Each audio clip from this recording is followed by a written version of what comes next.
যে আমি 17 বছর পরে তারা মুক্ত হওয়ার পর নির্বাচন করতে পারবো, এটা তো কখনো ভাবি নাই।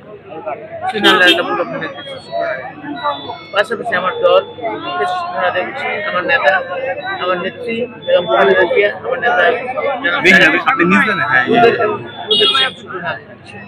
আমাকে নির্বাচন দেওয়া।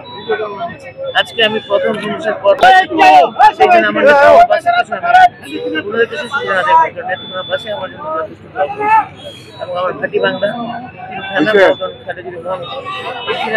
থানার জনগণ আমার জন্য রোজা রেখেছে, নামাজ পড়েছে, দোয়া করেছে, মানুষ করেছে, ওদের ওদের দিতে পারে